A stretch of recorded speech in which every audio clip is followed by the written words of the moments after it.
Well, hi there, Refuge family, and welcome to another Refuge Devo. This is Mike Rogers, wanting to share with you on this very, very thankful Thursday, a special day today because it's the Thursday before Good Friday. And Good Friday, of course, is before the celebration of what we call Easter or Resurrection Sunday. And that's coming up, and we can be thankful for that for sure throughout the rest of our lives, every day of our life. But today, considering what Jesus had done at the time that he was with his disciples on that day before going to the cross, he had been with them to have the Passover celebration. And it says in Luke's Gospel, chapter 22, verse 14, when the hour had come, he sat down, and the 12 apostles with him. Then he said to them, with fervent desire, I have desired to eat this Passover with you before I suffer. Wow. Thinking that he knows that he's going to be going to the cross. He knows that there's going to be significant suffering coming his way to the point of death, obviously, all the way to death. But before that there'd be a considerable amount of suffering. But he had a fervent desire to spend that time with him for that Passover meal.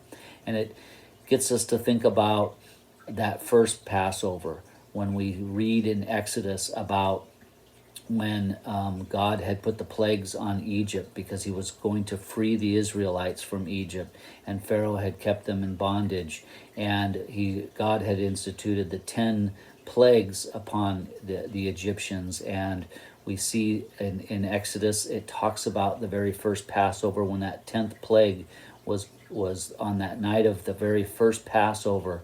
Moses had gotten with his elders, and he had told them to pick a sacrificial lamb, to sacrifice that lamb, and to take some hyssop and spread the blood of that sacrificial lamb on their doorposts and the lintels. And so, as it's been described to me in the past, most likely it was put on the doorpost in the form of a cross, whether that's true or not.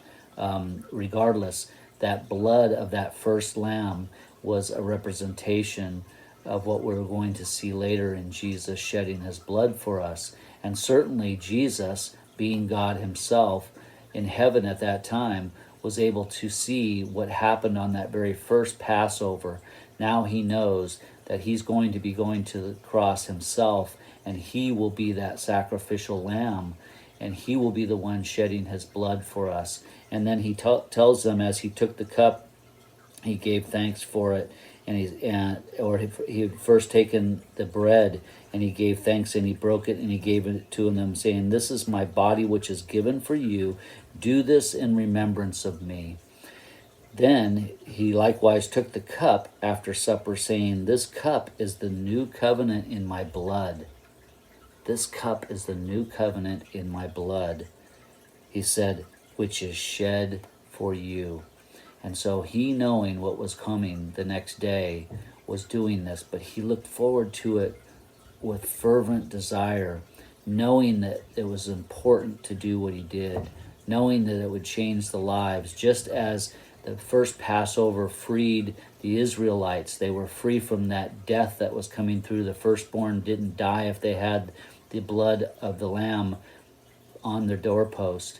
In this case, if we accept what Jesus did for us, the blood of that lamb in our lives, shed for us, the forgiveness of sins, then we also will not experience death as others will. We will go from this life into eternity. And so we get that blessing.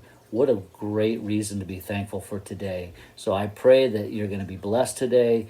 Thank you for tuning in, and God bless you. Have a very, very happy Resurrection Sunday as well.